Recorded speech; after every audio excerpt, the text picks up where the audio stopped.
Good morning मेरे प्यारे बच्चों।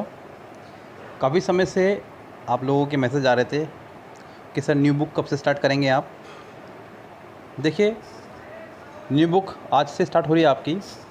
ये आपका जो लेटेस्ट वर्जन अभी आपको मार्केट में मिल रहा है ब्लू कलर का, उसी से ये सेट नंबर फर्स्ट है एसएससी स्टेनोग्राफर का, 2018 में आया हुआ। यस, बिल्कुल लेटेस्ट सेट है, तो इसको करना आपके लिए फ़ायदेमंद रहेगा। हालांकि लेटेस्ट तो अब होता है एग्ज़ाम, जो होना था मई में, लेकिन हुआ नहीं है ना। फ़िलहाल कोई उम्मीदें लग रही हैं, लेकिन हताश नहीं होना, ये आपके लिए बहुत फ़ायदे की बात है। फ़ायदे की बात किस तरह से है कि आपको तैयारी करने का अवसर मिल गया है। देखिए, जितनी बेहतर तैयारी के साथ आप जाएंगे, उतने ही आपके सिलेक्शन के चांस पक्के होते चले जाएंगे। यहाँ सिलेक्शन के चांस और मजबूत कर लीजिए अपनी तैयारी को मजबूत करके। मैं आपके साथ लगा हुआ हूँ, दिन रात पूरी मेहनत कर रहा हूँ, जितना मुझसे हो रहा है पूरी मेहनत के साथ मैं आपको पढ़ा रहा हूँ। अभी हमने वीडियो रिकॉर्डिंग के माध्यम से पढ़ाना शुरू करा है। इससे थोड़ा सा मेरे लिए इजी हो गया है कि आपको मैं इसका पीडीएफ भी प्रोवाइड कर सकता हूँ। इसी सेट का पीडीएफ मैं इसी वीडियो के डिस्क्रिप्शन में अपलोड कर दूँगा। पीडीएफ इसका आप वहाँ से इसको डाउनलोड कर लीजिएगा। सभी कुछ आसान हो जाएगा, बहुत इजी। फ़िलहाल सेट शुरू करते हैं। आपका पहला क्वेश्चन है आपका 2018 से, कह रहा है कि the scientific theories of space are too intricate that only few people comprehend them. अगर आपको याद हो तो हमने आपको पॉजिटिव डिग्री के दौरान टू सो दैट ये पढ़ाया था। जब सेंटेंस में टू यानी कि डबल टी ओ और टू ओ, फर्स्ट सेंटेंस को ध्यान से देखते रहेगा। तो टी ओ के साथ टी ओ आता है, टू और सो के साथ दैट आता है। यहाँ पे इस सेंटेंस में टू के साथ दैट का इस्तेमाल नहीं होगा, क्योंकि टू के साथ ये तो टू लगाते हैं, सिंगल टू, जहाँ ऑप्शन में कहीं नहीं है। यहाँ पे आप इस टू को हटा कर सो लगा दीजिए, ज़्यादा अच्छा रहेगा। So intricate that only a few people comprehend them, यानी कि इस हिसाब से इसका आंसर हो जाएगा फर्स्ट। सो दैट का ही पेयर होता है, या फिर टू का। आपने पढ़ा होगा पहले भी कई बार, आपको खूब अच्छे से याद भी होगा। यस, चलते हैं नेक्स्ट सेंटेंस पे। कह रहा है कि hardly had I arrive the station then the train came. सबसे पहली बात तो ये सेंटेंस में आया हैड, आपको यहाँ पे अराइव की जगह अराइव्ड होना चाहिए था, तो इसका मतलब यहाँ से हैड तो हटेगा। दूसरी बात, अगले वाले पोर्शन में आपको देन दिखाई दे रहा होगा। देन है तो समझो ये नो सूनर के रूल पे है। नो सूनर के साथ आया करता है देन, हार्डली के साथ आया करता है वैन। तो यहाँ पे बी ऑप्शन सही हो जाएगा। No sooner did I arrive at the station then the train came. Did इसलिए क्योंकि आगे फर्स्ट फॉर्म है। अगर अराइव यहाँ पे अराइव की थर्ड फॉर्म होती अराइव्ड, तो आप हैड लगाते, no sooner had I arrived. लेकिन फिलहाल यहाँ पे no sooner did I arrive at the station then the train came. अब अगला है आपका क्लोज पैसेज। कह रहे the first murder ever dash. मैं पहले इसको फटाफट से स्पीड से पढ़ूँगा, जो मेरा अंदाज है, उसके बाद हम इसको सोल्व करने की कोशिश करेंगे। The first murder ever dash in the United states accrued in September 1630, shortly after the Pilgrims arrived in Massachusetts. John Wellington was the father of two sons, Dash, the first to settle in the New Plymouth colony near what is today Boston, and one of the people who signed the Mayflower Compact, and he was also the colony's first murderer. Sentence present में past में चल रहा है, क्योंकि past में चल रही कहानी तब कि पहला मर्डर कब हुआ था, और प्रेजेंट आज बता रहा है कि आज उस कॉलोनी का नाम ये है, आज उस कॉलोनी का नाम ये है, आज वो ये हो चुका है, आज वहाँ पर क्या नियम आ चुके हैं, पहले क्या नियम थे। तो प्रेजेंट और पास्ट का मिक्सअप स्टोरी। हम लोगों को बहुत सावधानीपूर्वक इस सेंटेंस को, इस सेट को सोल्व करना होगा। तो चलिए मेरे साथ देखते हैं। पहला है आपका सेट नंबर 3, और ऑप्शन है मेरे पास नीचे, अकर्ड, कंस्ट्रक्टेड, कमिटेड, क्रिएटेड। किसी भी क्राइम को करने के लिए इस्तेमाल किया जाता है कमिटेड का, जब कोई बड़ा क्राइम करे। नोट, किसी भी क्राइम के लिए, बड़े क्राइम के लिए इस्तेमाल किया जाता है कमिटेड का। The first murder ever committed in the United State occurred इन September 1630, shortly after the pilgrim arrived in Massachusetts. John Wellington was the father of two son, comma. अब नया सेंटेंस शुरू होगा आपका यहाँ पे कोमे के बाद से, सेंटेंस नंबर 4 में। सेंटेंस नंबर 4 में क्या करा है उसको देखिएगा ध्यान से। यहाँ मैं आपको साथ साथ ये भी बताता चलूँगा कि हमें सेंटेंस नंबर 4 ही चेक करना है खाली, और के ऑप्शन देखेंगे। यहाँ ऑप्शन नंबर 4 में हम लोग चलें। फोर्थ ऑप्शन देखें। देखिए अभी थोड़ा सा यूज़ करने में मुझे थोड़ी दिक्कत हो रही है इसको भी, स्क्रीन रिकॉर्डर को कैसे एरो वगैरह का साइन यूज़ किया जाता है, मुझे थोड़ी सी कन्फ्यूजन हो रही है, लेकिन आप सुनते रहें ध्यान से, क्योंकि उद्देश्य कुल मिलाकर के सेट को सोल्व करना है। इसमें इसका इस्तेमाल इसलिए किया मैंने जिससे कि आपको थोड़ा क्लियर दिख सके। वैसे थोड़ी प्रॉब्लम हो रही थी, बाकी आप लोग बताइए आपको कैसा लगा इससे। अगर ये ठीक है तो यही, नहीं तो फिर मैं अपनी वो कैमरा रिकॉर्डिंग वाली ही वीडियो बनाने शुरू कर दूँ, मुझे किसी में भी कोई आपत्ति नहीं है। 4 ऑप्शन में देखें तो none of, one of, any of, some of. देखिए नन ऑफ का इस्तेमाल करते हैं 2 से ज़्यादा के लिए, जबकि वो कह रहा है कि सिर्फ उसके बेटे 2 ही हैं। डैश द फर्स्ट, यहाँ पे ऑफ के बाद द का इस्तेमाल किया गया। अगर यहाँ पे एनी लगाएं तो एनी भी आपका होता है 2 से अधिक के लिए, तो यहाँ पे एनी भी नहीं आ सकता। अब सम, काउंटेबल, अनकाउंटेबल दोनों के लिए लगता है, यहाँ पे उसकी भी आवश्यकता नहीं है, तो यहाँ पर आ जाएगा one of the first to settle in the new Plymouth colony near what is today Boston and one of the. अब तो क्लियर है कि यहाँ पे वन ही आएगा, क्योंकि एंड के बाद भी वन है तो एंड से पहले भी वन ही होना चाहिए था। एंड, बट, और, ये 3 कंजक्शन है जिनके दोनों तरफ सेंटेंस का फॉर्मेशन सेम रहता है, तो यहाँ पे फोर्थ में वन ऑफ सही, यानी कि बी ऑप्शन इसका हो जाएगा। चलते हैं आगे। One of the people who signed the Mayflower Compact and he was also the colony's first murderer. Wellington, in fact, was the first person to commit any dash. Fifth देखें अगर हम लोग तो हमारे पास फिफ्थ के ऑप्शन है mistake, crime, problem, mischief. तो वो जो मर्डर किया है, मर्डर को मिस्टेक नहीं है, प्रॉब्लम नहीं है, मिसचीफ नहीं है, मर्डर साफ साफ एक क्राइम है। मर्डर क्या है? एक क्राइम। यहाँ पे इसका ऑप्शन हो जाएगा बी, जो आपको भी नज़र आ रहा होगा। इसके लिए मुझे कोई इतनी एक्सप्लेन करने की आवश्यकता नहीं है। Crime in the colony as far as we know today, he was also the first to be executed by the state in the new world. Wellington's crime was to dash a man named dash, जो भी है। 6 में option देखें हम लोग, shoot, इंजर, hurt, wound.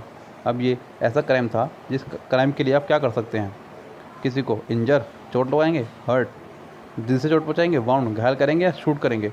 तो shoot वाला ही ये क्राइम है। To shoot a man named John Newcomen for reasons which are lost to history, but Wellington's problem had not begun on the soil of North America.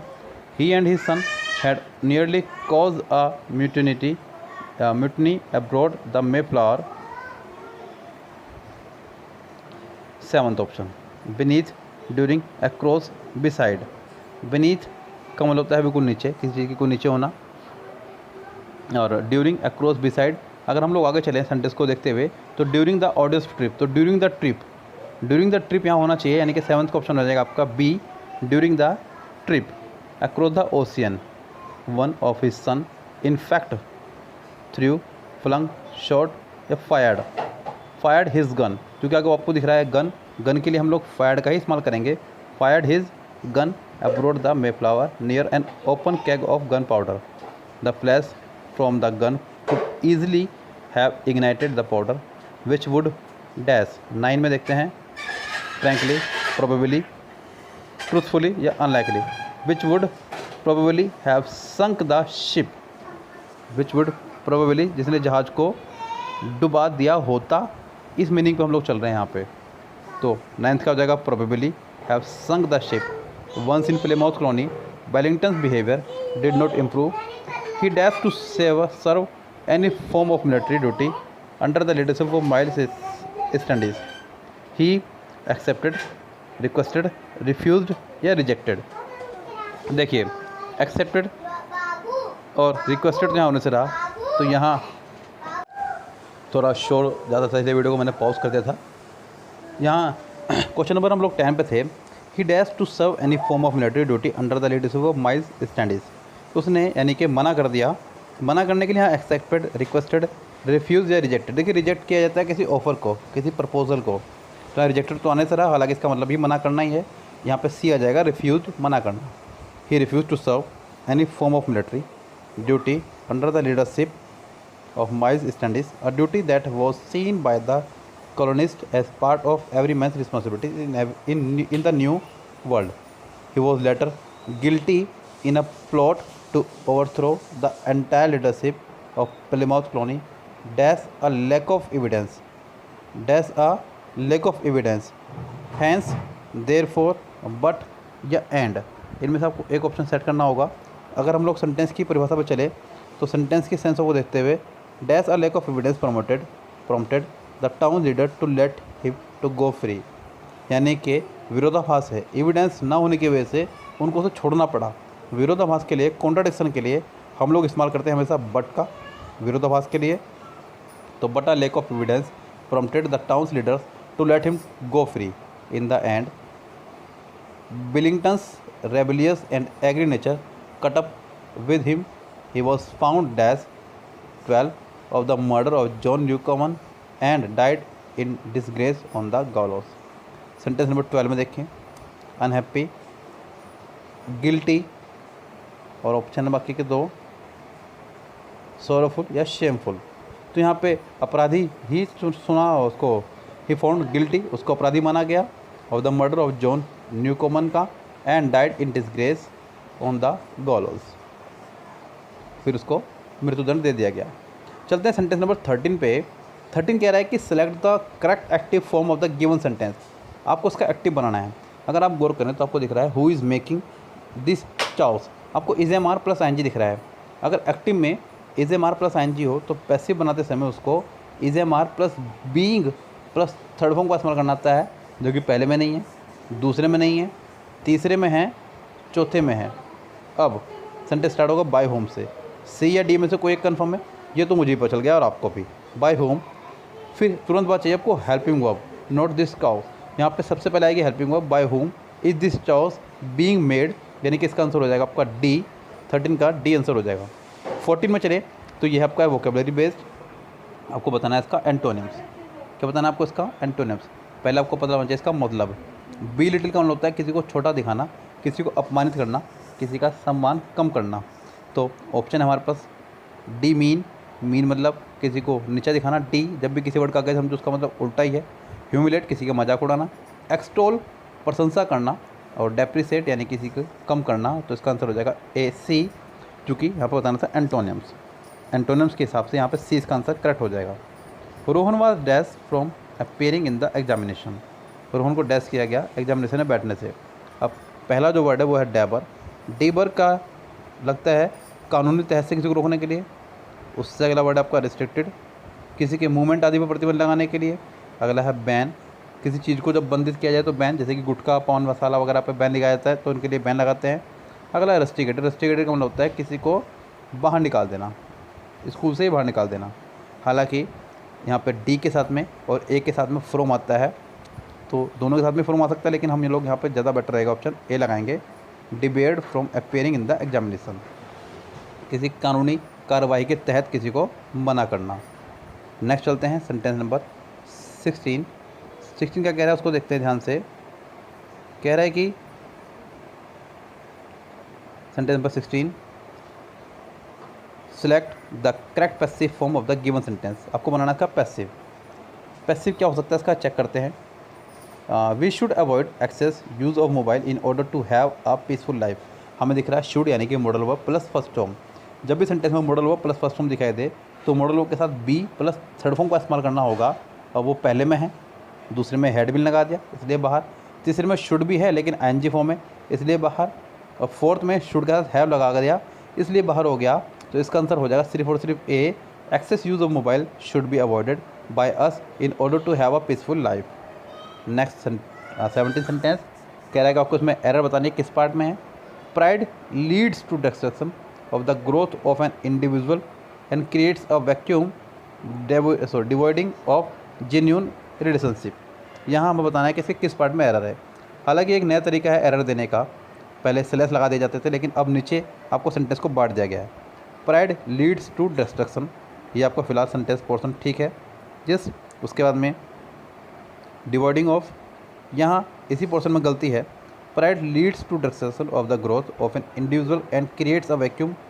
Dividing of की जगह divide of लगाएंगे, क्योंकि अ vacuum dividing यानी कि ING form तब आया करती है जब कोई पीछे प्रपोजिशन खड़ी हो, लेकिन यहाँ पे इस तरह कोई भी आवश्यकता नहीं है। आपको यहाँ पे सिर्फ और सिर्फ डिवाइड की जरूरत है, जो ज़्यादा बेटर रहेगा।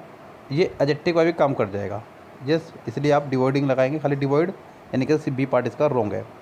नेक्स्ट आपको बताना है इसका पैसिव क्या होगा। You were responsible to prepare food at 12 o'clock।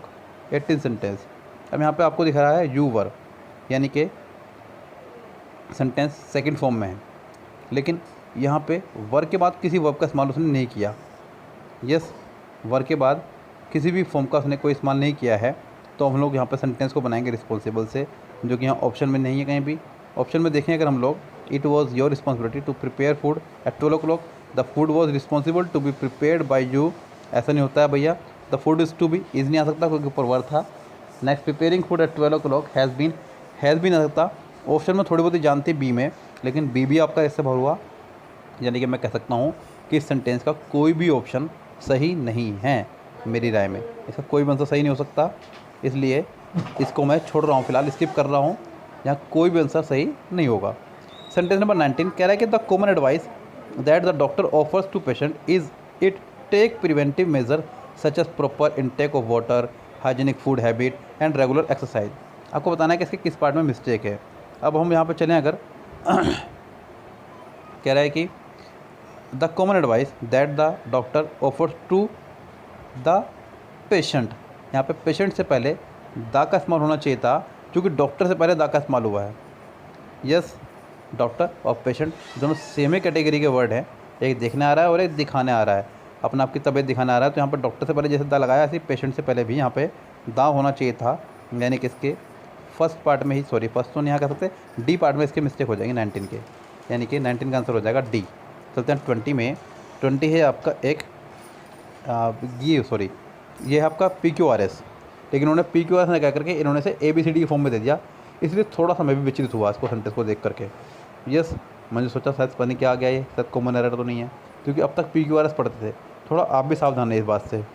Yes, ये ध्यान रखें आप। चलो चलते हैं। कह रहे कि a 3-year-old boy disappeared from home. When found, he was sleeping on the bench. Someone left the gate open and he wandered out. He crossed the road and went into the park. सबसे पहले आप sentence में पहला part ढूंढ लीजिए, पहला हिस्सा कौन सा हो सकता है। पहला हिस्सा इसका हो सकता है ए, हालांकि सारे सेंटेंस ए से स्टार्ट हो रहे हैं, तो ये तो पक्का कंफर्म हो गया कि इसका पहला हिस्सा ए होगा। अब a 3-year-old boy disappeared from home, गायब हो गया घर से अचानक। अब आगे बढ़ते हैं। Someone left the gate open and he wandered out. किसी ने गेट खुला छोड़ दिया, किसी ने गेट खुला छोड़ दिया। When found, he was sleeping on the bench. When found, ये तो आने से रहा। He crossed the road and went into the park. जी, यही होगा। Someone left the gate open and he wandered out. He crossed the road and went into the park. वो park में चला गया। When found, he was sleeping on the bench. जब park में गए, ढूंढा तो उसे बेंच पे सोया हुआ पाया, यानी कि इसका आंसर हो जाएगा B, A-C-D-B। Select the alternative that will improve the underlying parts of the sentence. In case there is no improvement, select no improvement. I Am Malala is an International Booker Prize bestseller that has been translated into more than 12 languages. 21 sentence. अब option से हम लोग चलेंगे लेकर के, यहाँ पे that के बाद उसने हैज़ लगाया। अब दैट के बाद जो हैज़ आया है वो पिछले वाले सब्जेक्ट पे डिपेंड करता है। बुकर प्राइज बेस्ट सेलर, ना कि सेलर्स कहा, पीछे सिंगुलर है इसलिए इसके बाद सिंगुलर वर्ब लगाई। हैज़ बीन ट्रांसलेटेड, हैज़ के बाद बीन, फिर थर्ड फॉर्म, क्योंकि बुक एक डूअर सब्जेक्ट नहीं है, रिसीवर सब्जेक्ट है, इसलिए सेंटेंस पैसिव में ये बनेगा, यानी कि सेंटेंस बिल्कुल ठीक है, इसमें कोई एरर नहीं है। Sentence number 22, the problem of global warming has become a hard nut to crack. ये एक इडियम है, हार्ड नट टू क्रैक मतलब कोई मुश्किल समस्या जिसका हल हो पाना मुश्किल हो रहा हो। 22 ऑप्शन में चलते हैं। फ्रीवलेस प्रॉब्लम, अ टफ चैलेंज, जी इसका आंसर बी ही हो जाएगा, और किसी ऑप्शन में इतनी जान नहीं है, इसलिए आंसर बी में है। Once people wore garlic around their neck to ward off disease. Garlic मतलब लहसुन की वो माला पहनते थे जिससे कि वो डिजीज़ ठीक हो जाए। देखिए आपको पता ही है कि आयुर्वेदिक चीज़ों में कितनी जान है, दवाइयाँ भी तो इन्हीं से बनती हैं। इस तो पहले ही हमारे यहाँ पे यही थे उपचार, लेकिन दवाइयाँ को रूप में इनको दे करके हमें इन्होंने थोड़ा सा मॉडर्न बना दिया। अभी देखिए आगे आगे। Today most American would dash at the idea of wearing a necklace of garlic cloth to enhance their well being. तो अमेरिकन क्या कर रहे हैं, हमारी स्कोफ यानी कि मजाक उड़ाना। पहली बात तो ये कि स्कोफ के साथ ही ऐड आएगा, किसी और के साथ ऐड आएगा नहीं। 24 में आपको हो जाएगा स्कोफ एट, यानी कि मजाक उड़ाना। क्या हो जाएगा? मजाक उड़ाना किसी बात पर। तो American would scoff at the idea of wearing a necklace of guarding clothes to enhance their well being. अब आगे बढ़िए। Dash 25 You might find a number of Americans, however, moreover, and despite, यहाँ पे however इसके बावजूद, moreover ज़्यादा से ज़्यादा, and और despite के साथ आपको यहाँ पे खैर ठीक है despite भी आ सकता था, लेकिन despite एक prepositional portion है जिसके साथ verb नहीं आ सकती, इसलिए despite आप ना लगाएं यहाँ तो ज़्यादा बेटर रहेगा। यस, preposition वाले पार्ट में कभी भी verb नहीं आएगी, ऐसा मैं अपनी पिछली वीडियो में कई बार बता चुका हूँ। तो however you might find a number of Americans willing to ingest capsules of pulverized garlic or other herbal supplements in the name of health। इसके बावजूद आज हज़ारों अमेरिकन्स, बड़ी मात्रा में अमेरिकन्स कैप्सूल के माध्यम से बहुत सारे हर्बल्स लेते हैं अपने स्वास्थ्य के लिए।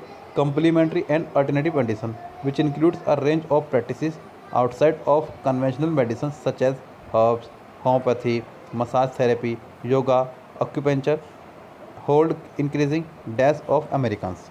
26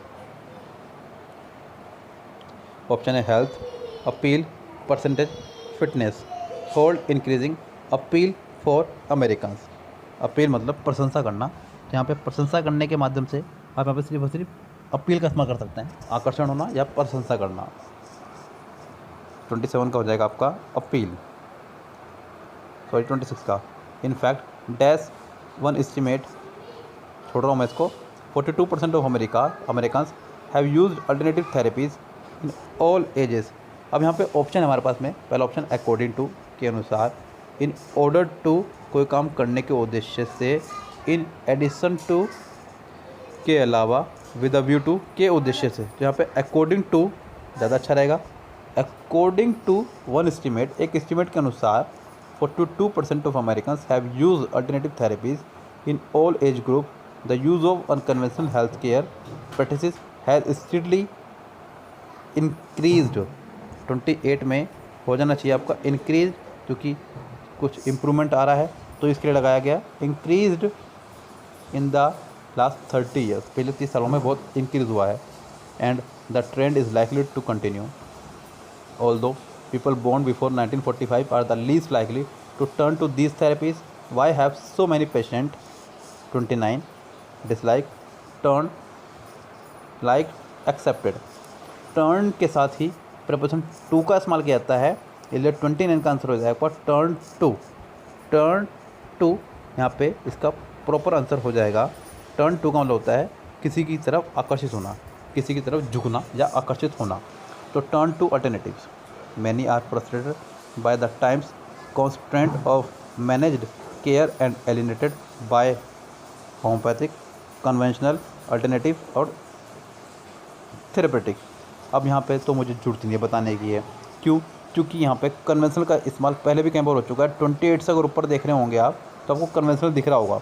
तो कन्वेंशनल यानी कि ये नंबर तो मुझे यहाँ फ्री के हैं, तो 30 में फिट है कि कन्वेंशनल ही आएगा। Other feel that a dash approach to health care better reflects their beliefs and values. Exclusive, harmful, holistic और कलेक्टिव। यहाँ आंसर हो जाएगा 31 का holistic. That a holistic approach, harmful, collective, exclusive तो यहाँ होने से रहा। Holistic approach to health care better reflects their beliefs and values. Other seek therapies that relieve symptoms. अब आगे आ रहा है विद, तो विद के साथ आया करता है हमेशा associated with chronic disease, symptom that mainstream medicine can not treat. Some alternative therapies have ever cross the line on to, in, under और इनटू। चलो चलते हैं। Have ever cross the line dash mainstream medicine.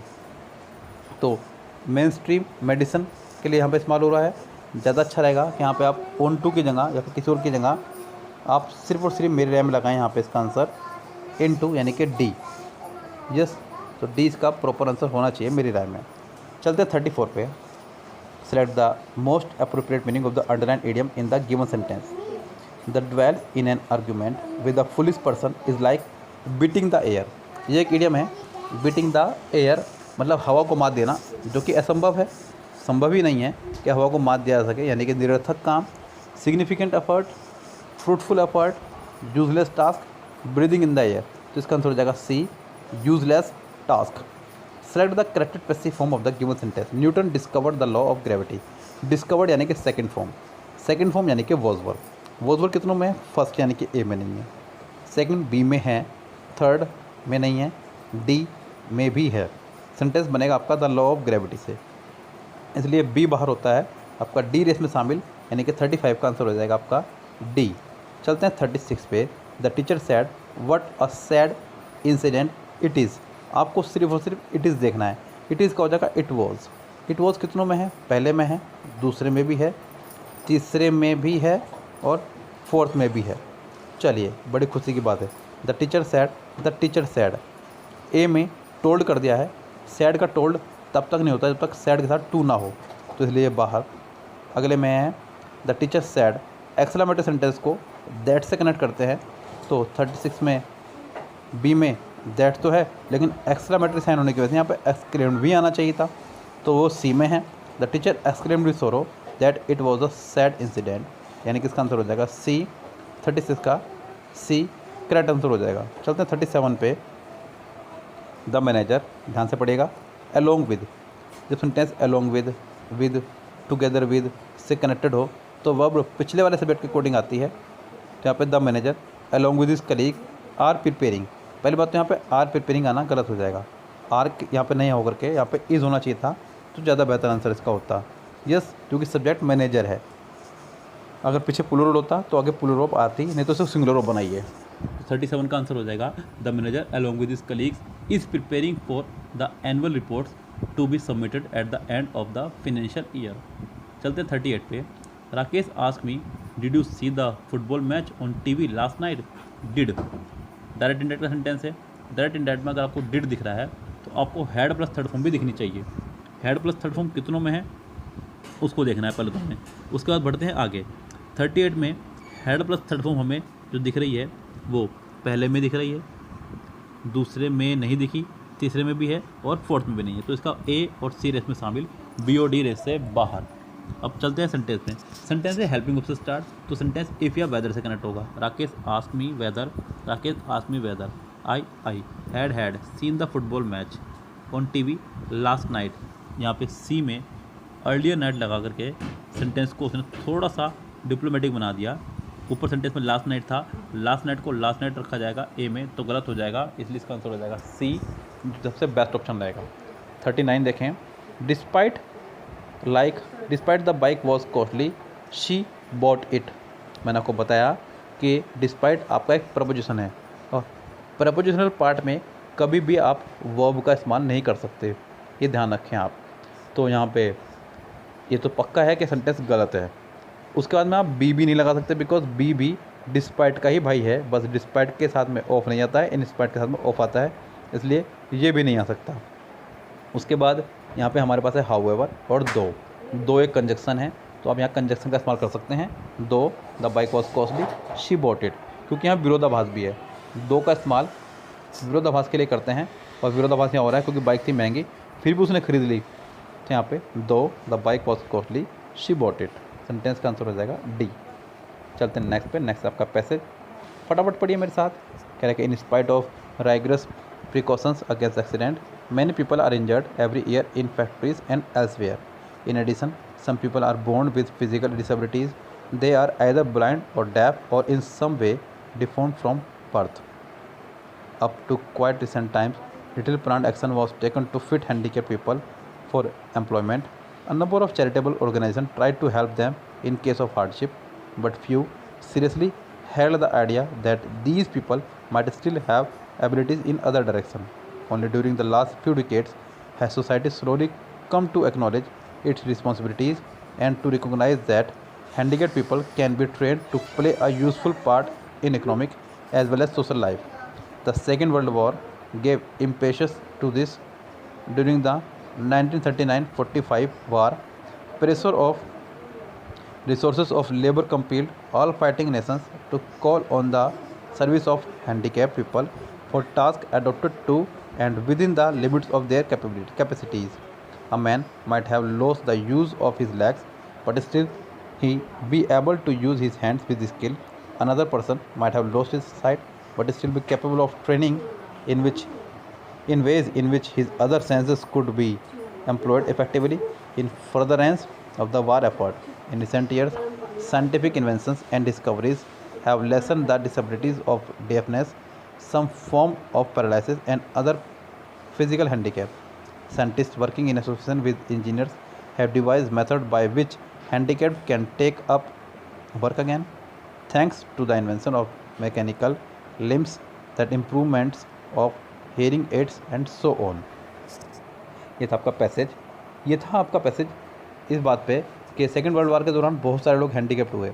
अब handicap किस तरह से हुए? किसी का हाथ चला गया, किसी का पैर चला गया, किसी की आंखें चलेगी, लेकिन उनके अंदर काम करने की योग्यता रही। अगर किसी का हाथ चला गया है तो वो पैरों से अपने यूज़ कर सकता है काम का, और किसी का पैर चला गया तो वो हाथों से काम कर सकता है। तो क्यों ना इनके इस स्किल का लाभ उठाया जाए और लेबर थोड़ा सा बढ़ाया जाए। यस, एक तो इनको भी काम मिलेगा और लेबर भी बढ़ जाएगी। इसीलिए कह रहा है कि what is the motive of the writer in the present passage. इस पैसेज में राइटर का मोटिव क्या है? मोटिव पे चलते हैं, ऑप्शन पे चलते हैं। The writer suggest that physically handicapped people have turn into burden for society. जी नहीं, बर्डन नहीं है सोसाइटी के लिए। The writer shows how charitable trust are transforming the life of physically handicapped people. ये भी इसका करेक्ट ऑप्शन नज़र नहीं आ रहा है। The writer wants to indicate that physically handicapped people are being incorporated in the main stream of the society.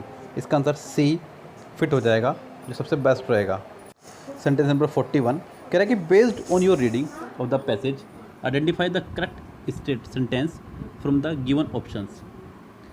Sentence number पढ़ते हैं और देखते हैं कि इनमें से कौन सा ऑप्शन सही हो सकता है। कह रहा है कि a number of charitable organization neglected the idea of supporting handicapped people. जी नहीं, सपोर्ट करने ही कहा कई चैरिटेबल ट्रस्ट ने, तो ये होगा आपका wrong. According to the charitable organisation handicapped people are better suited for employment. ये भी कहना गलत हो जाएगा कि वो ज़्यादा बेटर होते हैं, उनसे काम लिया जा सकता है, लेकिन ऐसा भी नहीं कि वो बिल्कुल बेटर होते हैं। For the betterment of the differently abled people many charitable organization gathered support from the other NGOs। ऐसा इसका जिक्र कहीं नहीं हुआ है पैराग्राफ में। Initially very few people believed in the idea that handicapped people have abilities that can be channelize in different direction. जी, इसका आंसर हो जाएगा आपका डी। चलते हैं 42 पे। कह रहा है कि which factor compel all fighting nation to utilize the service of physically handicapped people during 1939-45 war. Capabilities of handicapped people, shortage of other resources, political pressure और अदर नेशंस, और फिनेंशियल बेनिफिट। तो इसका आंसर हो जाएगा B. चलते हैं 43 पे। Which of the physical impairments are improved by recent scientific invention and discoveries. Physical weakness and speech, colour blindness and hearing impairment and physical weakness, vision impairment and physical weakness. तो इसका answer हो जाएगा आपका C, hearing impairment and physical weakness. Based on your reading of the passage identify the correct sentence from the given options. During war the service of physically handicapped people was utilise keeping in mind their alternative skill within the limit of their capacities. हो सकता है सही हो। आगे option पढ़ते हैं पहले, फिर पता चल जाएगा। Scientist and doctors work collaboratively to support the people with physically impairment. Scientists alone have found ways to enable physically handicapped people to work as normal people. During war, physically handicapped people played a major role in the victory of a specific nation. जी नहीं, इसका answer 44 का ए best हो जाएगा, तो answer A लगा देंगे इसका। चलते हैं 45 पे। कह रहा है कि they are going to build a new bridge in the river. In the river नहीं, ऑन द रिवर। रिवर के ऊपर पुल बनाया जाता है, रिवर के अंदर नहीं। They are going to build a new bridge on the river if they can find the money in the next budget। तो यहाँ पे हो जाएगा आपका सी 45 का। इन द रिवर की जगह ऑन द रिवर होना चाहिए था, bridge on the river. Dash of his life was spent in jail as he was caught in a heinous crime. The remainder, the left over, the last, the remnants. The remainder of his life was spent in jail as he was caught in a heinous crime. 46 का हो जाएगा आपका, यानी कि ए। Sentence number 47 कह रहा है कि Mohit ask Rita, did you ever sit in a plane before. हमें दिख रहा है डिड, यानी कि हेल्पिंग वर्ब से सेंटेंस स्टार्ट हुआ है। सेंटेंस अगर हेल्पिंग वर्ब से स्टार्ट हो तो सेंटेंस कनेक्ट होता है इफ़ या वेदर से। सबसे पहली कंडीशन, इफ़ पहले में है और डी में है, बी और सी रेस्ट हुए बाहर, डब्ल्यू फैमिली से सेंटेंस कनेक्ट नहीं हो सकता। दूसरी बात, डिड है तो आपको बनाना होगा had plus third form. Had plus third form कितनों में है उसको चेक कीजिए, जो कि पहले में भी है और डी में भी है, फर्स्ट और डी दोनों में। लेकिन बिफोर ही रहेगा, उसको लास्ट ईयर नहीं कर सकते, इसलिए इसका आंसर हो जाएगा डी, एकदम करेक्ट। नेक्स्ट है, Ritesh said to Meet, when do you intend to return my bike you borrowed from me. Sentence when से ही कनेक्ट होगा, जो कि फर्स्ट में भी है, सेकंड में भी है, थर्ड में भी है और फोर्थ में भी है। दूसरी बात, डब्ल्यू फैमिली के तुरंत बाद चाहिए आपको सब्जेक्ट। क्या चाहिए आपको? सब्जेक्ट, जो कि पहले में है, दूसरे में भी है, तीसरे में है नहीं, ये बाहर हो जाएगा रेस से, फोर्थ भी हो जाएगा रेस से बाहर। तो 48 के सी और डी रेस से बाहर, अब बचते सिर्फ ए और बी। सेंटेंस है आपका डू प्लस फर्स्ट फॉर्म, आपको ढूंढनी होगी सेकंड फॉर्म, जो कि फर्स्ट में भी है और सेकंड में भी है। When Meet intended to return, when he intended to return the bike he had, आगे सेकंड फॉर्म में बोरोड, उसको बदलना होगा हैड प्लस थर्ड फॉर्म में, जो कि सिर्फ फर्स्ट में ही है, सेकंड में भी है, लेकिन वो मीत की वजह से बाहर हो जाएगा, बिकॉज मीत एक थर्ड पर्सन प्रोनाउन है। इसके लिए आपको ही या शी का इस्तेमाल करना होगा। अगर ये लड़का है तो ही और लड़की है तो शी का इस्तेमाल करना होगा, इसलिए 48 का ए ऑप्शन करेक्ट हो जाएगा। चलते हैं नेक्स्ट पे। Every day I go to school in a bus but today I went by foot because the bus operator are on a strike. सबसे पहली बात, सबसे पहला ऑप्शन है टू स्कूल इन अ बस। बस के लिए हम ऑन का इस्तेमाल करते हैं, इनका नहीं। देखिए जितने भी वाहन हैं जिनके ऊपर आपको पहियों के जिन्ने के द्वारा, यानी कि स्टेट्स के द्वारा चढ़ना पड़ता है, उसके लिए आप ऑन का इस्तेमाल करते हैं, जैसे कि ऑन अ बस, ऑन अ ट्रेन। अगर एक कार होती तो आप इन लगाते हैं यहाँ पे। तो सबसे पहली बात तो ए गलत है। आई वेंट बाय फुट, पैदल के लिए बाय फुट नहीं ऑन फुट का इस्तेमाल किया जाता है, इसलिए 49 का बी ऑप्शन भी गलत है। Everyday bus operators on are on strike, ये भी गलत हो जाएगा, बिकॉज इससे पहला सेंटेंस पास्ट में है, today I went by foot because the bus operator are on strike, नहीं वन ऑन स्ट्राइक, यानी कि इस सेंटेंस के 3 पार्ट रोंग हैं। तो आप इस सेंटेंस का आंसर लगा ही नहीं सकते, भाई मेरे बस की तो कम से कम नहीं है। 50 पे चलते हैं। Because it is easier to eat on the go dash on burgers rather than healthy food had become a practice among teenagers. Snacking, swallowing, gobbling और एब्जॉर्बिंग। ऑप्शन में स्नैक ऑन छोटी छोटी मात्रा में खाना, स्वॉलो का मतलब होता है निगलना, गोबिंग जल्दी जल्दी खाना और एब्जॉर्ब का मतलब होता है सोख होना। तो ये तो आने से रहा। यहाँ पे ज़्यादा बेस्ट रहेगा कि आप ऑन लगाएं, पहले लगाएं ए, जो की बात हो रही है थोड़े थोड़े खाने की। बर्गर को आप बहुत एकदम से निगल नहीं सकते, यस, इसलिए आपका आंसर हो जाएगा आपका पहला ही A. The Ganga is holiest river, holiest आपका एक सुपरलेटिव डिग्री है। 51 सेंटेंस, होलीएस्ट सुपरलेटिव डिग्री है, सुपरलेटिव डिग्री से पहले आपका द होना चाहिए था, तो the Ganga is the holiest river. 51 का आंसर हो जाएगा आपका पहला ही द होलीएस्ट। अगला है आपका 52 कोडियल, कोडियल का मतलब होता है मित्रवत, फ्रेंडली या अमेकेबल, इसका आंसर हो जाएगा बी। नेक्स्ट है the principal said to the student why are you absent in the examination yesterday. आपको दिख रहा है is am are was were, आपको ढूंढना है had been plus third form या फिर एनजी फॉर्म, जो भी दिखे वो तो कोई दिक्कत नहीं है। अब हमें दिख रहा है why were you absent in the examination yesterday.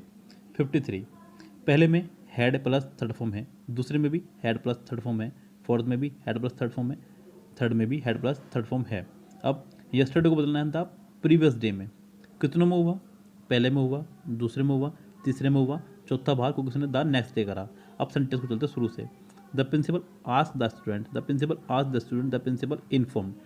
यहाँ पे 53 में सी में इन्फॉर्म लगाया तो ये भी बाहर हुआ। The principal ask the student, the principal ask the student, why W family के बाद आपको चाहिए सब्जेक्ट, तो यहाँ पर हो जाएगा आपका ही, यानी कि 20 का आंसर हो जाएगा। 54 I promise to furnish all the document required for the assignment. Passive बनाना है, आपको दिख रही है फर्स्ट फॉर्म प्रोमिस, तो इसको बना देंगे प्रोमिस्ड, सेकंड फॉर्म हो जाएगा। यस, ये ध्यान रखें आप, 54 का पहला नहीं हो सकता क्योंकि वॉज नहीं आएगा बिकॉज फर्स्ट फॉर्म है, दूसरे में हैज़ आ गया, तीसरे में इज़ आया, तो इसका थर्ड ही आंसर हो जाएगा करेक्ट। 55 में कह रहा है identify the segment in the sentence which contains grammatically error, यानी कि इसके किस पार्ट में ग्रामेटिकली एरर है। Ramesh is very much sorry about the financial loss that he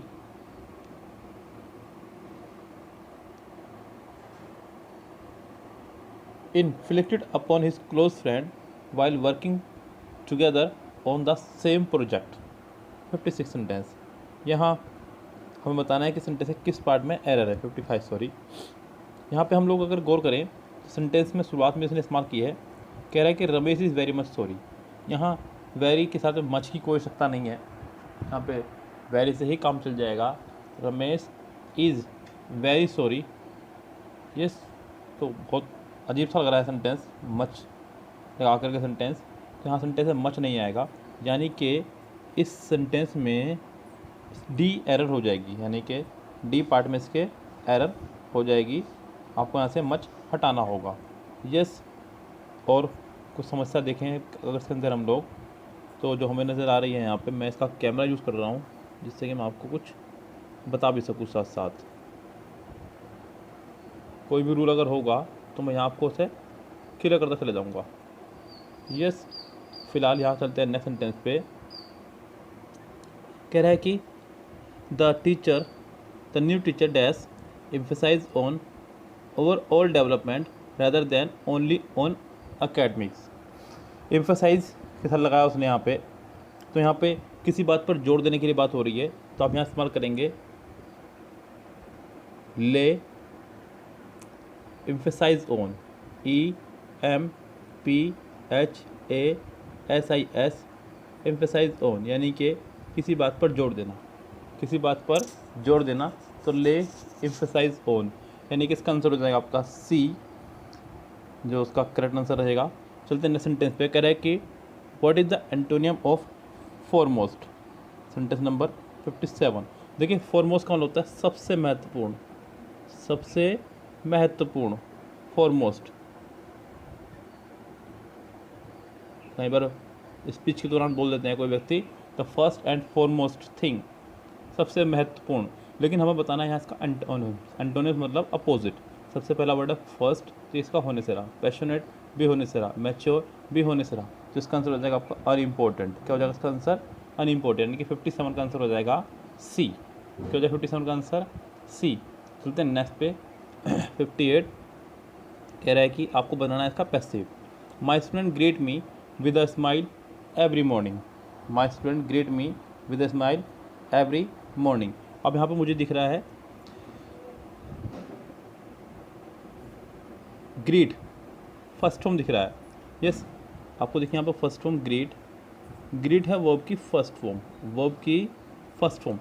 active में जब भी वर्ब की फर्स्ट फॉर्म हो तो आप उसे बदल देंगे इज़, एम, आर में से कोई भी एक, साथ में वर्ब की थर्ड फॉर्म में, वर्ब की थर्ड फॉर्म में।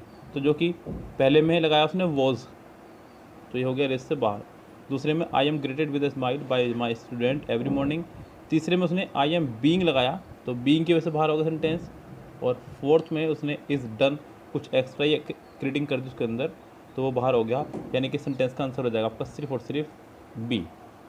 यस, यानी कि 58 सेंटेंस का आंसर हो जाएगा आपका बी। अब हम चलते हैं पैराग्राफ पे। पूरा पैराग्राफ हमें ढंग से पढ़ना है, उसके बाद हमें इसके आंसर देने हैं। यस, क्या कह रहा है? Rabindranath Tagore in his essay Swadeshi समाज written in 1904 pointed out a concrete way for the recognition of Indian society on the basis of self-help. He wrote about issues like peasants, cooperative rivals of cottage industries, social reforms, Hindu-Muslim unity, and rural development, and came up with ideas which were much ahead of his time. Soon after, Tagore prepared a draft meant for private circulation for stabilizing a society based on democratic principles and run entirely by the manpower and resources of the country. It was an amazing document which shows that He was not only a visionary but also had the making of a great leader. In his vision of Indian history, politics was at no point of time recognized as the core of Indian life and culture. In Indian history, the seat of political power was always beyond the knowing of the common people.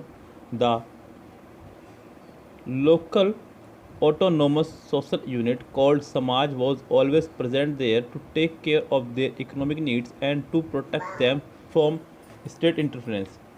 This basic structure of India society and Samaj was pulled out by the British, who brought every day under its place. The state structure, the state in turn brought everybody under its thumb. Added to this, the colonial policy of divide and rule further frustrated an attempt to a united opposition to such a type of rule.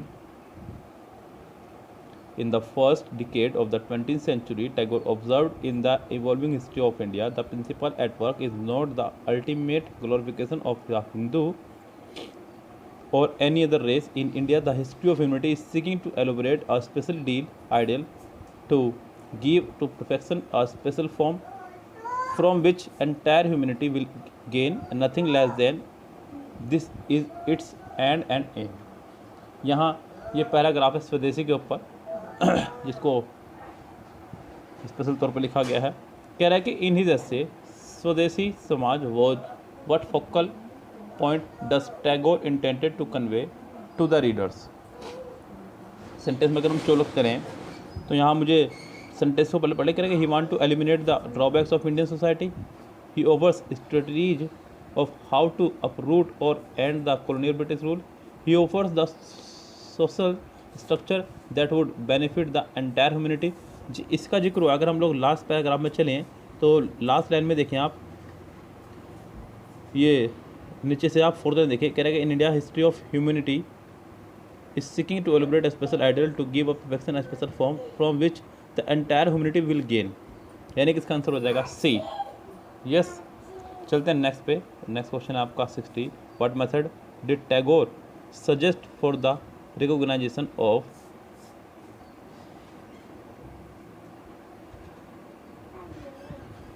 Indian society? तो यहाँ पे हमें option दिख रहे हैं, और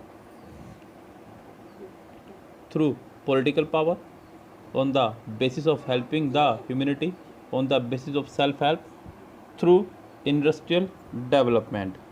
यहाँ भी हम लोगों को बहुत इजीली तेरे पर दिख जाएगा आंसर, क्योंकि पैराग्राफ पढ़ा ढंग से आपने। On the basis of self help, on the basis of self help, यहाँ पे इसका जिक्र हुआ है पैराग्राफ की पहले ही लाइन में। कह रहा है कि देखिए थर्ड लाइन देखिए, on the basis of self help, on the basis of self help में लिखा है साफ साफ, तो यानी 60 का आंसर हो जाएगा आपका सी। नेक्स्ट है 61। कह रहा है कि on what basis did Tagore prepare a draft to establish the course of Indian society. यहाँ हम लोग चलें तो फिर से हमें आंसर क्वेश्चन ऑप्शन पढ़ने पे दिखेगा। On his visionary political ideas, on the principle of secular values, on the principle of democratic values, on man power and resources. यहाँ हम लोग चलें तो पैसेज का ऊपर तो दिखता है हमें यहाँ पे, कह रहा है कि recognition of Indian society on the base of self help. He wrote about the issues like peasant, cooperative revival of cottage industries, social reforms, Hindu Muslim unity and rural development, and came up with the idea of the much ahead of time। Tagore prepared a draft means private circulation establishing society based on democratic principle, based on democratic principles, यानी कि इसका answer हो जाएगा सी।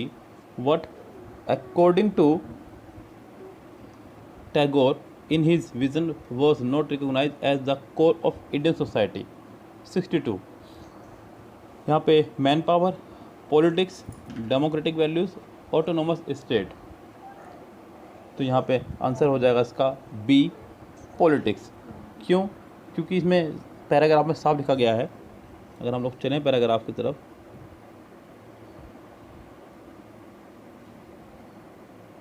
ये आपका paragraph है साथ साथ यहाँ पे। हालांकि मैं आपको पैराग्राफ पढ़ा चुका हूँ, आप लोग पैराग्राफ में से हिल भी को इस तरह मेरे लिए थोड़ा सा लंबा हो जाएगा। कह रहा है कि देखिए यहाँ पे एक लाइन है कह रहा है, he was not only a visionary but also had the making of a great leader in his vision of Indian history. Politics was at no not only a visionary, politics was at no point of time. यहाँ पर politics की बात हुई है, यानी कि इसका answer हो जाएगा बी।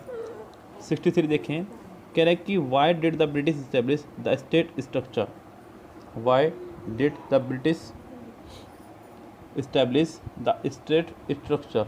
सेंटेंस के ऑप्शन देखते हैं, कह रहे हैं कि to provide a better social structure, to establish their supremacy and strengthen colonial rule, yes, इसका आंसर हो जाएगा बी। अगला देखते हैं, कह रहा है कि select the correct direct form of the given sentence. ये आपका आ चुका है डायरेक्ट एंड डायरेक्ट, इसका पैराग्राफ से कोई लेने देना नहीं है। कह रहा है कि the father said that he would not allow anyone to watch movies during examination. यहाँ अगर हम लोग सेंटेंस देखें तो सेंटेंस पहले से ही ये इनडायरेक्ट बना हुआ है, हमें इसका डायरेक्ट बनाना है। मुझे दिख रहा है सेंटेंस में वुड, क्या दिख रहा है सेंटेंस में वुड। अगर सेंटेंस में हमें वुड दिख रहा है तो हमें इसको बनाना होगा विल। क्या बनाना होगा हमें इसको, विल। अब कितनों में है विल, पहले में है, दूसरे में है, थर्ड में है, फोर्थ में है, लेकिन आप कम से कम थर्ड बाहर निकाल दीजिए, सी इसका बाहर, यस, क्योंकि सी में उसने नोबडी लगाया, यस, जबकि ऊपर सब्जेक्ट है आपका ही, तो नोबडी वाला सेंटेंस आपका बाहर, यानी कम से कम सी बाहर हुआ आपका। The father said I will not allow everyone to watch movies during examination. The father said he will not allow anyone to watch movies during examination. The father said I will not allow anyone to watch movies during examination. अब यहाँ ऊपर sentence देखें तो sentence में आया है anyone, क्या sentence में anyone, जबकि नीचे पहले ऑप्शन में everyone और उसके बाद सी ऑप्शन तो बाहर हो चुका है, उसके बाद बचता सिर्फ बी और डी में उसने anyone का इस्तेमाल किया है। अब इन दोनों में से कोई एक आंसर आपको लगाना होगा। अगर हम लोग गौर करें तो आई फर्स्ट पर्सन सब्जेक्ट के अनुसार, सब्जेक्ट के अनुसार द फादर का ही हुआ होगा, यानी कि इसका आंसर आप डी लगाएंगे जो ज़्यादा फिट रहेगा आपके लिए। यस, चलते हैं नेक्स्ट क्वेश्चन पर। नेक्स्ट आपका 65 कह रहा है कि Rohit sad he is joining the new job today. तो आपको दिख रहा है इज़ प्लस जॉइनिंग, आप इसे बना देंगे, आप इसे बना देंगे वॉज प्लस जॉइनिंग, यानी कि इज़ एम आर को चेंज करते हैं वॉज वर में। किस में चेंज करते हैं इज़ एम आर को, वॉज वर में। Rohit said that he was joining the new job, today को बदल देंगे द नेट डे में, दैट डे में। तो यहाँ पे Rohit decided to join the new job tomorrow, ये तो गलत हो जाएगा, पहला वाला ही बाहर है रेस से। Rohit said that he was joining the new job that day, यानी कि इसका आंसर हो जाएगा आपका सी। नेक्स्ट चलते हैं। After the road accident in which Neelam was severally injured, everybody believed that she was on her last leg. Sewer यानी कि लास्ट, ये इडियम आपका एक, on her last leg यानी कि मृत्यु के नज़दीक होना, मृत्यु के नज़दीक होना, यानी कि इसका आंसर हो जाएगा near to death, near to death. Next question देखें अगर हम लोग 67, to dash yourself from cold wear warm cloth. To dash yourself from cold wear warm cloth, यानी कि टू प्रोटेक्ट योर सेल्फ, अपने आप को प्रोटेक्ट करने के लिए, बचाने के लिए हमें वार्म क्लोथ पहनने चाहिए सर्दियों में। The more you work the better reward you will get. 68 sentence, the more you work the better. यहाँ पे अगर गौर करें सेंटेंस में, मैंने आपको एक रूल कराया था कि कंपैरेटिव डिग्री के बाद अगर देन या टू ना हो, देन या टू ना हो तो कंपैरेटिव डिग्री से पहले आप द लगाएंगे। यस, यहाँ सेंटेंस का स्ट्रक्चर यही है, कह रहा है कि जैसे कि हम लोग बोल देते हैं कई बार, the higher you go, the higher you go the cooler you feel, यानी कि जितना ऊंचा जाओगे उतनी ठंड महसूस करोगे। एग्जाम में कई बार सेंटेंस देखा होगा आपने, और दिखाऊंगा अगर सेंटेंस कह रहा है कि the more you want, the more you get,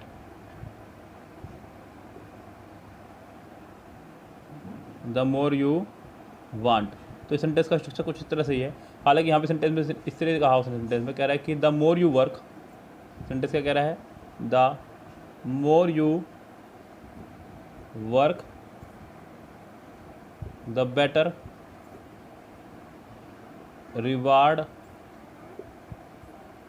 you will get. ये यानी कि ये सेंटेंस आपका ठीक है, बिल्कुल ठीक है, इस सेंटेंस में कोई एरर नहीं है, यानी कि इसका आंसर पहला ही हो जाएगा, नो इम्प्रूवमेंट। क्या आंसर हो जाएगा इसका? पहला ही, नो इम्प्रूवमेंट। चलते हैं नेक्स्ट सेंटेंस पे। कह रहे हैं कि what about going on a drive he said he have a car. Sentence number आपका 69 सॉरी, ऑप्शन से चलते हैं। कह रहा है कि उसने लगाया पहले तो ही हैव अ कार, पहली बात तो ही हैव का हो जाना चाहिए हैड। सेंटेंस में अगर डायरेक्ट इनडायरेक्ट में हैज़ हैव हो तो इसको इनडायरेक्ट बनाते समय आपको हैड लगाना होता है, पहली बात तो यही है। सो ही सैड, पहले तो हैड अ कार देखो कितनों में है, जो कि पहले में है, दूसरे में उसने हैव अ कार ही लगाया, यानी कि बी बाहर हुआ रेस से, सी और डी में भी है। अब यहाँ पे बैग्ड प्रार्थना करना तो यहाँ नहीं आएगा। He suggested going on a drive as they had a car, he insisted on going on a drive as they had a car, he begged to go on a drive as they had a car. यहाँ मेरी राय में ज़्यादा अच्छा रहेगा कि आप sentence को C answer लगाएं। यस, जिसका सबसे बेस्ट ऑप्शन रहेगा 69 का सी आंसर आप लगाएं यहाँ पे। चलते 70 पे। कह रहा है given below are 4 sentence 3 of which are jumbled, pick the option that gives the correct answer. 70 sentence देखे जाए ध्यान से। कह रहा है कि just as I was about to sleep I heard a low humming sound, यानी कि पहला सेंटेंस मेन सब्जेक्ट हुआ सेंटेंस का, जो कि बात हो रही है सोने की। As they landed their light went off, I looked out of my bedroom window, I saw a number of object coming down from the sky. अब यहाँ पे just as I was about to sleep I heard a low humming sound, मैंने sound सुना, उसके बाद मैंने देखा बाहर खिड़की से। आई लुक्ड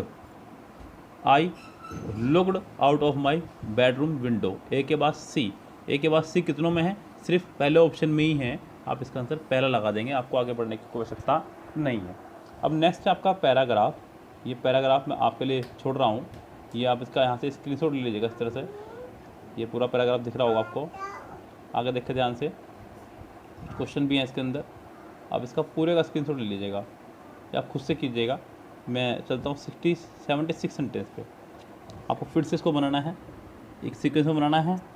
कह रहा है कि everything went well for the first 10 mile. पहले पढ़ लीजिएगा। कह रहा है given below are 4 sentence 3 of which are jumbled, यानी कि पहला तो सीक्वेंस में है ही, उसके बाद 3 जम्बल में लगे, यानी कि ए तो फिक्स है ही आपका। उसके बाद देखना कि ए के बाद कौन सा आएगा। कह रहा है कि everything went well for the first 10 miles, then brake did not work and then the trouble started, then I came to a steep hill. Everything went well for the first 10 mile, then I came to a steep hill, यानी कि इसका answer हो सकता है D आ जाए। चलो देखते हैं, भी और देख लेते हैं। The brakes did not work, the brakes did not work and then the trouble started, जी नहीं, इसका आंसर हो जाएगा ए के बाद डी, ए के बाद डी लगाना होगा जो बिल्कुल करेक्ट रहेगा। उसके बाद चलते हैं ए के बाद डी पे, and then the trouble started the brakes did not work, यानी कि ए डी सी बी, इसका आंसर हो जाएगा 76 का आंसर हो जाएगा आपका B. Next sentence, dash explanation help students learn things in a dash,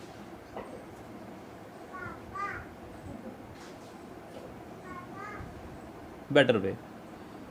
vocabulary based है खाली, कुछ ऐसा विशेष भी नहीं इसके अंदर। पहला वर्ड है आपका लूसिड, LUCID, जिसका मतलब होता है एक्सप्लेन करना स्पष्ट रूप से, एक्सप्लेन करना। एक्यूरेट शुद्ध, ब्राइट माने चमकीला, ट्रांसपेरेंट पारदर्शी, जिसका आंसर हो जाएगा ल्यूसिड एक्सप्लेनेशन, स्पष्ट रूप से एक्सप्लेन करना। अगला वर्ड है यहाँ पे मोरबिड,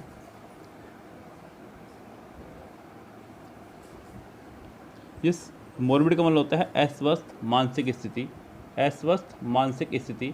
आपको उसका बताना है अपोजिट, क्या बताना आपको इसका अपोजिट, तो इसका अपोजिट हो जाएगा बी हेल्दी, यानी कि स्वस्थ। यस, जिसका करेक्ट आंसर हो जाएगा। चलते हैं नेक्स्ट पे। He said to my brother let us go to the seashore for a change. Sentence 79 sentence में आया लेटस। क्या है सेंटेंस में? लेटस। जब भी सेंटेंस में लेटस आएगा तो आप उसे हमेशा पहली बात तो दे में बदलेंगे। किस में बदलेंगे आप इसे? दे में। यस। अब दे कितनों में है यहाँ देखेंगे हम लोग, जो पहले में नहीं है, दूसरे में नहीं है, तीसरे में है, यानी कि सी में ही है दे। और लेटेस्ट वाले सेंटेंस में हमेशा शुड का इस्तेमाल किया जाता है। किसका इस्तेमाल किया जाता है? शुड का। तो इसका आंसर हो जाएगा आपका सी, जो करेक्ट आंसर हो जाएगा। चलते हैं नेक्स्ट सेंटेंस पे। नेक्स्ट सेंटेंस है 80, सेंटेंस नंबर 80। फिर से कह रहा है कि सेंटेंस नंबर 80 कह रहा है कि even below are 4 sentences through which are jumbled, pick the option that given the correct order. आपको बताना है कौन सेंटेंस करेक्ट ऑर्डर में है। पहला सेंटेंस तो करेक्ट है ही, कह रहा है कि Kirti and Dhruv were small boys, so they often run into trouble, they were neighbours and went to the same school. जी, इसका आंसर हो जाएगा सी। ए के बाद में सी, ए के बाद में सी दो में है, सी में भी और डी में भी। उसके बाद देखते हैं, they were neighbours and went to the same school, on their way to school they did all the things that naughty boys do. यानी कि इसके बाद आपका आ जाएगा डी और फिर रह जाएगा सिर्फ और सिर्फ बी। तो ए सी डी बी, यानी कि इसका आंसर हो जाएगा आपका D, correct. He reckless behaviour force to give him a piece of mind. ये एक इडियम है आपका, जिसका मतलब होता है डांटना। तो डांट का हो जाता है यहाँ पे स्कोल्ड। टू स्कोल्ड इसका आंसर हो जाएगा पहला ही। तो 81 का आंसर हो जाएगा आपका टू स्कोल्ड, यानी कि फर्स्ट ऑप्शन इसका करेक्ट हो जाएगा। चलते हैं नेक्स्ट सेंटेंस पे। कह रहा है कि select the correct active form of the given sentence. कह रहा है कि दे बिलीव्ड, बिलीव्ड आपके सेकंड फॉर्म है। क्या है ये? Second form. एक्टिव में जब भी सेकंड फॉर्म हो तो पैसिव बनाते समय आपको लगाना होता है वॉज वर्ब। क्या लगाना होता है? वॉज वर्ब प्लस वर्ब की third form. They believed that he lied, they believed that he lied. Option देखते हैं हम लोग यहाँ पे। He was believe to have lied, he believe to have been lied, he believe it was believe that they lied. तो यहाँ पे 82 में इसका आंसर हो जाएगा D, he was believed to have lied, यानी कि डी इसका आंसर हो जाएगा करेक्ट। चलते हैं नेक्स्ट सेंटेंस पे 83 पे। Select the most appropriate option to fill in the blanks when Neha saw me coming to her table, she smiled and dash me a chair, she smiled and dash me a chair, she smiled and offered. यानी कि पहला ही option इसका हो जाएगा correct. Offered मतलब होता है प्रदान करना। She smiled and offered me a chair, यानी कि 83 का आंसर हो जाएगा आपका ए। चलते नेक्स्ट सेंटेंस पे। कह रहा है given below are 4 sentences there of 3 of which are jumble. फिर से वो पैरा जम्बल है। कह रहा है कि the other day I ask you the best way to travel from Chennai to Bangalore. यानी कि ए तो इसका पहले से ही लगा हुआ है, आपको बाकी के देखना है सेंटेंस क्या इसके ऑप्शन हो सकते हैं करेक्ट। कह रहा है कि you advise me to take the double decker train, now let me tell what happen I took your advice. जी नहीं, पहले एडवाइस दी होगी, उसके बाद एडवाइस ली होगी। यस, पहले एडवाइस दी जाती है। You advise me to take the double decker train, यानी कि इसका आंसर ए के बाद होना चाहिए बी। उसके बाद आया होगा आपका डी, कि उसने एडवाइस ली और फिर उसने बताया कि रास्ते में क्या क्या हुआ। ए बी डी सी, यानी कि इसका आंसर हो जाएगा पहला ही। Yes, sentence number 85। I met a truly beautiful lady who I believe to be an artist. अब यहाँ पे सेंटेंस में इस्तेमाल किया उसने मैट। किसका इस्तेमाल किया उसने? मैट, जो कि है सेकंड फॉर्म, जो कि है सेकंड फॉर्म वर्ब की। आपको यहाँ पे सेंटेंस के अकॉर्डिंग चलना होगा। पहली बात तो यहाँ पे टू बी की ज़रूरत नहीं है, जो कि आप बी की कोई फैमिली का वर्ड लगाएं, is am are was word, कोई भी ऐसा word. I met a truly beautiful lady who I believe is to be, who I believe is, which I believe is no improvement, who I believe is. जी, lady के हिसाब से, क्योंकि who के बाद जो वर्ब आ रही है यहाँ पे, हु के बाद जो वर्ब होगी वो पहले सब्जेक्ट के अकॉर्डिंग होगी। पहला सब्जेक्ट है लेडी, लेडी है सिंगुलर, इसलिए इज़ की जरूरत है यहाँ पे। तो इसका आंसर हो जाएगा आपका B, correct. 86 the Himalayas the highest mountain range in the world protect India from cold winds blowing from central Asia. 86 में चलते हैं। यहाँ पे ये ग्रामेटिकल एरर बतानी है किस पार्ट में है इसके। तो इसके जो सेंटेंस अगर आप देख रहे होंगे तो यहाँ पे एक वर्ड इस्तेमाल करा कि the Himalayas, the highest mountain range in the world. मैंने आपको हमेशा बताया है कि कोमे से कोमे तक के पार्ट को हम कुछ नहीं मानते। सेंटेंस बचता आपका सिर्फ द हिमालयास। क्या बचता है? द हिमालयास, जो कि है प्लूरल। क्या है? प्लूरल। उसके बाद उसने वर्ब लगाई है प्रोटेक्ट्स, जो कि है सिंगुलर। अगर प्लूरल सब्जेक्ट है तो प्लूरल ही वर्ब होनी चाहिए थी। यहाँ पे प्रोटेक्ट्स की जगह आपको प्रोटेक्ट करना होगा, यानी कि इसका आंसर सी हो जाएगा। यानी कि इसके सी पार्ट में गलती है, हमें सिर्फ ये बताना था only. Within 2 years I will have successfully cleared CAT. ये आपका 87 सेंटेंस। क्वेश्चन नंबर 87 पे हम लोग आ चुके थे। कह रहे हैं कि within 2 years I will have successfully cleared CAT dash. अब यहाँ पे कैट की बात हो रही है। कैट एक एग्ज़ाम होता है बच्चों, जहाँ पे कैट का एग्ज़ाम को क्लियर किया होगा, यानी कि कैट एग्जामिनेशन। कैट एग्जामिनेशन यानी कि इसका ऑप्शन हो जाएगा पहला ही करेक्ट। नेक्स्ट पे चलें तो नेक्स्ट कह रहा है कि Rakesh and Mahesh comes to mine house every Sunday for lunch. Rakesh and Mahesh comes to mine house.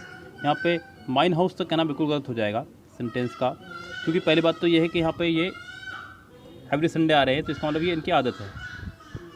क्या है? ये उनकी आदत है, एवरी संडे आ रहे हैं।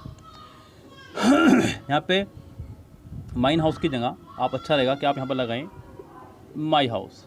क्या करें? My house. क्यों? क्योंकि माइन एक पॉजेसिव एडवर्ब है। क्या है? एक पॉजेसिव एडवर्ब, जिसके बाद कोई नाउन नहीं आया करता है कभी भी। जितने भी पॉजेसिव एडवर्ब है इनके किसी के बाद भी कभी कोई नाउन इस्तेमाल नहीं होता है, जैसे कि yours, theirs, hers, ours, mine, ये सभी इनके बाद कभी भी कोई नाउन का इस्तेमाल आप नहीं कर सकते। यस। तो इसलिए यहाँ पे माइन हाउस की जगह आप करें माई हाउस। नेक्स्ट है आपका वोकेबलरी। इसका बताना आपको एंटोनियम्स। वर्ड है आपका QUIESCENT। इसका मतलब होता है निष्क्रिय, यानी कि इनएक्टिव। क्या होता है इसका मतलब? इनएक्टिव। तो इसका अपोजिट हो जाएगा एक्टिव, यानी कि इसका आंसर पहला ही करेक्ट हो जाएगा, ए ऑप्शन। एक्टिव इसका आंसर हो जाएगा। चलते हैं नेक्स्ट पे। Select the correct active form of the given sentence. आपको बताना है इसका एक्टिव फॉर्म। कह रहा है कि द गवर्नमेंट विल नो, यानी कि आपको दिख रहा होगा विल प्लस वर्ब की फर्स्ट फॉर्म। एक्टिव में अगर विल प्लस फर्स्ट फॉर्म हो तो इसका पैसिव बनाते समय हमें करना होगा विल बी प्लस वर्ब की थर्ड फॉर्म। जितनी भी मॉडल वर्ब होती हैं, अगर एक्टिव में modal verb plus first form हो तो उसका पैसिव बनाते समय हम लोग modal verb plus be plus verb की थर्ड फॉर्म का इस्तेमाल करते हैं। किसका इस्तेमाल करते हैं? वर्ब की थर्ड फॉर्म का। तो यहाँ पे पर तो आप देखिए कि विल भी कितनों में है। विल भी आपका पहले में नहीं आया, तो विल हैव आया है। दूसरे में विल बी है, तीसरे में भी विल बी है, और फोर्थ में विल बी नहीं है। तो यानी कि बी और सी रेस में हुए शामिल।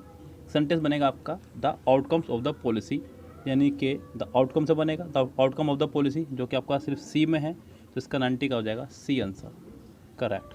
यस। चलते हैं 91 पे। आपको बताना है द अप्रोप्रिएट सिनोनिम्स, यानी कि सिनोनिम बताना है। वर्ड है आपका रिवैम्प। 91 क्वेश्चन। रिवैम्प का मतलब होता है किसी चीज़ का पुनर्निर्माण करना। क्या करना? पुनर्निर्माण करना, यानी कि रिकंस्ट्रक्ट करना। क्या करना? रिकंस्ट्रक्ट करना किसी चीज़ को दोबारा से। तो उसका आंसर हो जाएगा रिस्ट्रक्चर, यानी कि सी। रीस्ट्रक्चर यानी कि इसका आंसर हो जाएगा आपका सी करेक्ट आंसर। 91 का आंसर हो जाएगा सी। चलते हैं 92 पे। Imran wanted to be wildlife photographer but his father was dead set against the idea. 92 यानी कि यह एक आइडियम आपका एक इडियम है, डैड सेट अगेंस्ट, यानी कि सहमत ना होना, सहमत ना होना।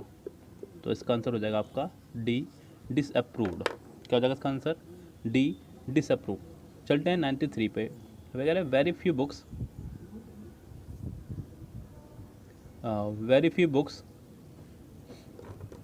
Are read as much as Harry Potter by the children all over the world. 93, यहाँ पे एज मच एज का उसने इस्तेमाल किया। जब भी कभी एज हो, सो एज हो, टू हो या सो दैट हो, इनके साथ हमेशा पॉजिटिव डिग्री का ही इस्तेमाल करते हैं। बीच में इनका आती है पॉजिटिव डिग्री एडजेक्टिव। मच आपका पॉजिटिव डिग्री है, तो यानी कि सेंटेंस आपका ठीक है, इस सेंटेंस में कोई एरर नहीं है। इसका आंसर हो जाएगा डी, नो इम्प्रूवमेंट। क्या हो जाएगा इसका आंसर आपका? D, no improvement. 93 का डी आंसर हो जाएगा। चलते हैं 94 पर। Select the correct active form of the given sentence. Active बनाना है, यानी कि सेंटेंस पहले से ही पैसिव है। Those who work hard always achieve success in life. Success in life was always achieve by those who work hard.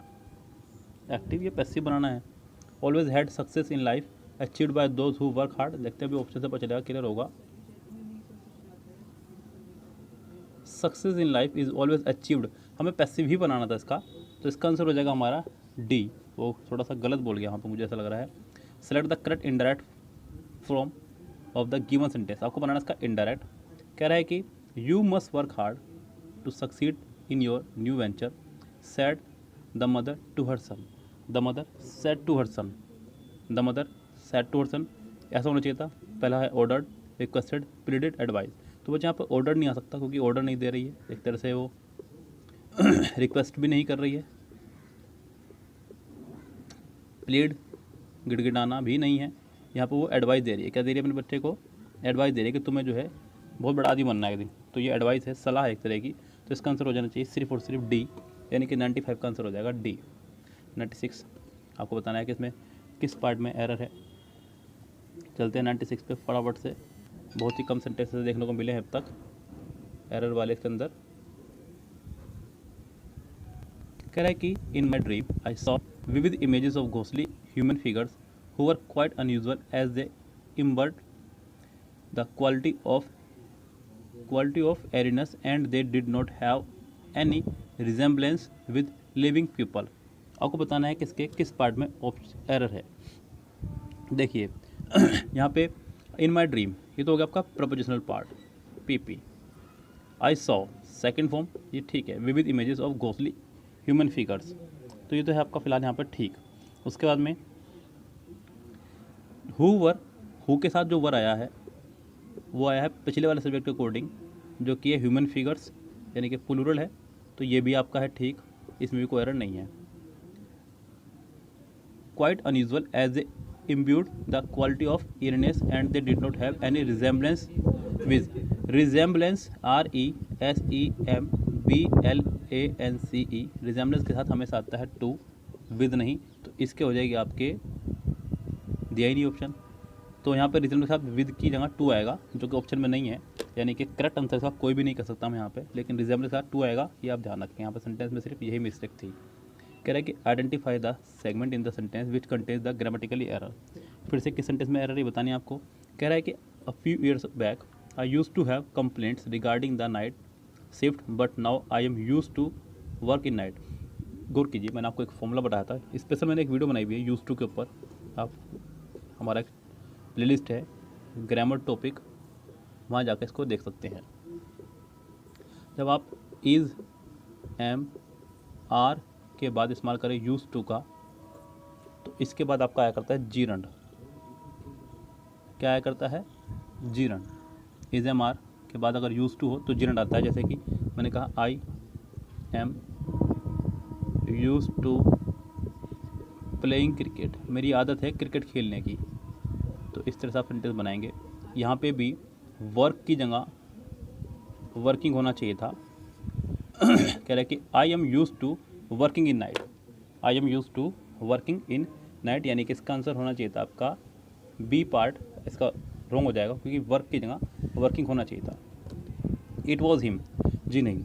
B की family के साथ, प्रोनाउन के चैप्टर मैंने पढ़ाया, प्रोनाउन का लेक्चर पढ़ा हुआ है, जाकर देख सकते हैं आप। बी की फैमिली के साथ कभी भी अगर प्रोनाउन आएगा, बी की फैमिली के साथ अगर कभी भी प्रोनाउन आएगा तो वो हमेशा सब्जेक्टिव केस में आएगा। किस में आएगा? सब्जेक्टिव केस में। जैसे कि मैंने कहा it is I, it was she, इस तरह से। तो यहाँ पे भी यही कहना चाह रहा है, कह रहा है कि it was him, it was him की जगह इट वॉज ही होना चाहिए था, यानी कि इसका बी पार्ट हो जाएगा रॉन्ग। चलते हैं 99 पे। कह रहा है कि my mother makes cookies every Saturday. आपको इसका बनाना है पैसिव। सेंटेंस में दिख रहा है आपको मेक्स, यानी कि वर्ब की फर्स्ट फॉर्म में एस या ई एस, तो आपको उसका बनाना है is am are plus verb की थर्ड फॉर्म, प्लस वर्ब की थर्ड फॉर्म। कितनों में है हम लोग देख करते हैं। पहले में है, दूसरे में नहीं है, तीसरे में नहीं है, फोर्थ में नहीं है, तो इसका आंसर फर्स्ट ही हो जाएगा और कोई इसका आंसर नहीं होगा। नेक्स्ट है select the alternative that will improve the underline part of the sentence. You never let me finish my work didn't you, ये है आपका क्वेश्चन टैग। क्या है आपका ये sentence? Question tag. Question tag मैंने आपको पढ़ाया है। अगर सेंटेंस हो अफर्मेटिव तो क्वेश्चन टैग बनता है नेगेटिव, यस। और अगर सेंटेंस हो नेगेटिव तो क्वेश्चन टैग बनता है आपका अफर्मेटिव। सबसे पहली बात तो यही है। यहाँ सेंटेंस नेगेटिव ही है तो क्वेश्चन टैग बनेगा अफर्मेटिव, यानी कि इसका दिया हुआ गलत है। You never let me finish my work, तो डिडंट यू की जगह आप इसे बनाइए तो डिड यू। क्या बनाइए इसको आप? Did you. हालांकि इसका आंसर डू यू भी हो सकता है जो आप लगाना चाहें, क्योंकि लेट की फर्स्ट सेकंड थर्ड तीनों फॉर्म सेम होती है। तो यहाँ पे ये लेट ये जस्टिफाई नहीं कर पा रहा है कि सेंटेंस में ये सेकंड फॉर्म की तरह इस्तेमाल हुआ है या फर्स्ट फॉर्म की तरह, क्योंकि यू के साथ भी फर्स्ट फॉर्म आया करती है और सेकंड फॉर्म भी अपना ये फॉर्मेशन वही रखेगी। तो आप डू यू या डिड यू में से कोई भी एक लगा सकते हैं जो आपका मन करे। फिलहाल यहाँ पे इसके दो आंसर हो जाएंगे, ए बी और बी बी, यस। तो फिलहाल ये था आपका एसएससी स्टेनोग्राफर का सेट 1।